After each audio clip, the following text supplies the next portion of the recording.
And we are back with another one. So in this video, I am going to be answering / showing you one of the most asked questions that I get. And it's how do I fit 285s in the front on this car? So as you guys know, we just got this car back from the body shop about Tuesday. Today's Thursday, so about 2 days ago.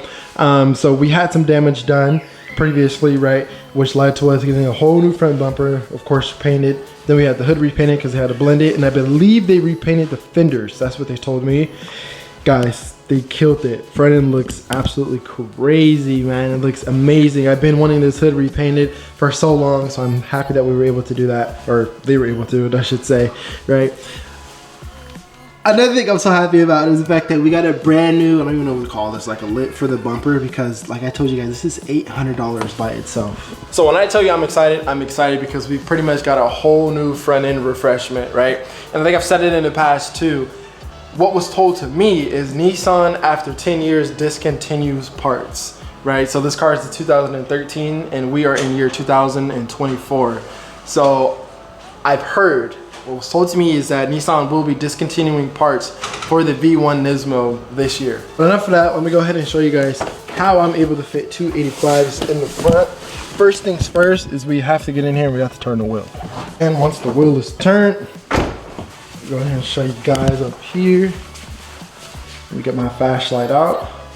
So you can kind of see it already where we were rubbing right there, right on the fender liner. It's actually kind of cool that it did that. So we have a little guide on where to cut. But it already, like I said, it already was rubbing on the fender liner. So you gotta cut that, and then you have to like shave this bumper ever so slightly right here, just a little bit. And that's literally all you have to do. I've gotten so many questions as to what tires I run in the front and how I'm able to run it.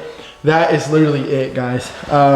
I'm not sure, I'll see once we go ahead and cut this off, but there is a tab right here that connects the fender to the bumper.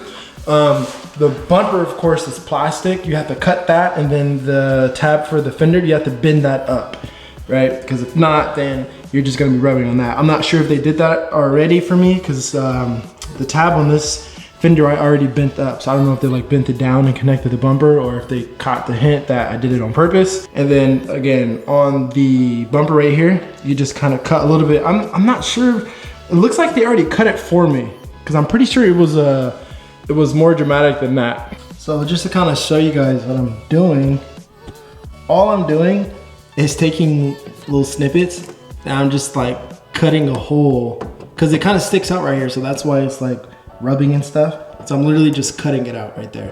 And then I'm pretty sure, because I drove home, I'm pretty sure they cut this. They noticed what I did last time and they cut it, because I noticed that there's no like tire marks, any of that stuff on this side. So I'm pretty sure it was just this that was the problem. So shouts out to them for actually doing that for me. So we just gotta cut this out. So gotta do this on this side, then the other side, and we should be good. And as you guys can see, we are all done. All we did was just cut a hole right there, because like I said, there's a bracket that goes right there, so that's why the hole is kind of like, it kind of sticks out a little bit. And all you do for the, because mine's already bent, thank God they left it bent already, so I don't have to redo that. But for those of you who don't have it already bent, again, it's just the bumper and fender connection right there. All you do is cut the tab off the bumper, it's a plastic tab, and then you just bend up the tab from the fender, and that's it. And then you just cut the hole. And then after that, again, mine's already cut, but you just kind of have to like cut, let's start to zoom out so I kind of focus a little bit better. You just cut alongside the bumper ever so slightly right there, and then that's it. That's how you're able to fit 285s up front. So let's go ahead and do the other side. And just like that, this side is done also. All right, and all that's left to do is drive this car, test drive it, make sure everything is good. But before we do that, I kind of wanted to show you guys what I was talking about in the last video. So this bike, I knew it was big, right? It's a good sized bike, but I didn't realize how big it was until I got it here. Now this is a decent sized garage space, right? I'm able to put my car here, put stuff that, you know, I need to work on my car. This is a whole mess too. I also gotta clean a bunch of towels and bags and stuff, right? I didn't clean it, I gotta clean it, I know. But I'm able to like work on my car here, right? But when you start adding bikes, that's when the line gets crossed. So I just gotta find a place to put this where it's like out the way, because right here is not it, right? Because then I gotta move the wheels over there, and that's not really a good place for the wheels, because when I back in, like, see how close it is? That's not gonna work. So I need to figure something out. This needs to go like right here, or like right here on the wall. Still still no. She's asked me if she were to step on my car. I don't know if you guys seen that viral video where that girl like steps on a Lamborghini, and like she did one where like she stepped on it and it cracked. She asked me if she were to do that, would I break it with her? Instantly, bro. Without a doubt. Before she even got down from the car, relationship over. Anyways, we're gonna go ahead and take this car for a test drive.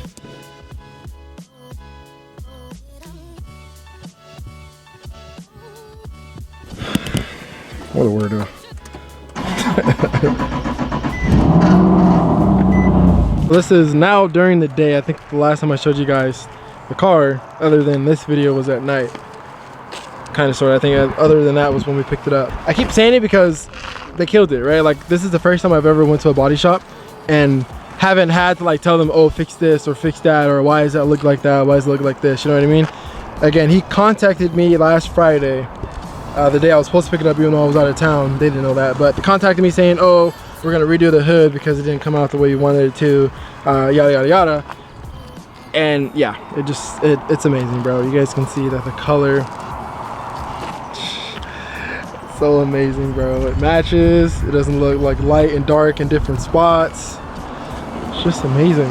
But it just sucks though, because I'm actually scared to drive this car now because we have a brand new front end, new paint on the hood, new bumper with new paint, fenders, even the grill. It's freshly painted. We have a brand new lip. I call it a lip. I don't know what to call it, but brand new lip. And I'm just scared to drive it because I don't want to mess anything up. So that's the only downside of having, you know, a refreshed front end.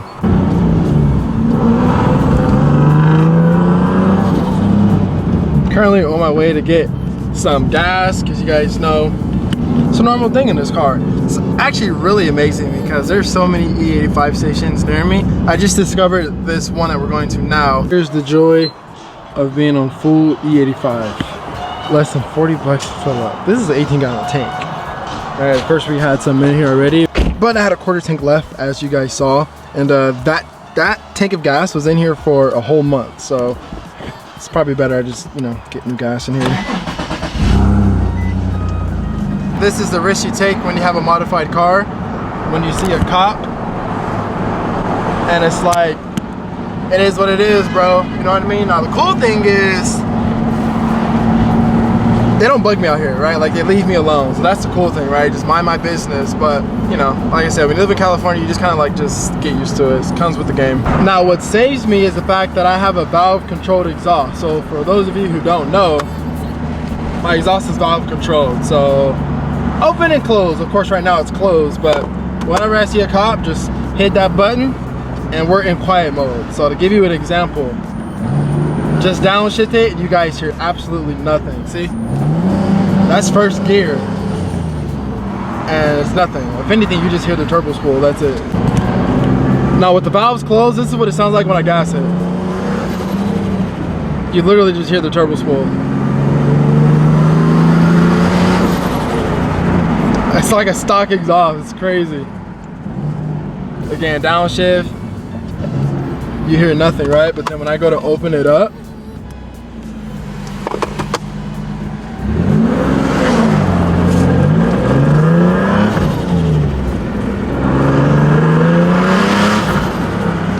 that's crazy, huh? And then when I go to downshift, woo, sheesh.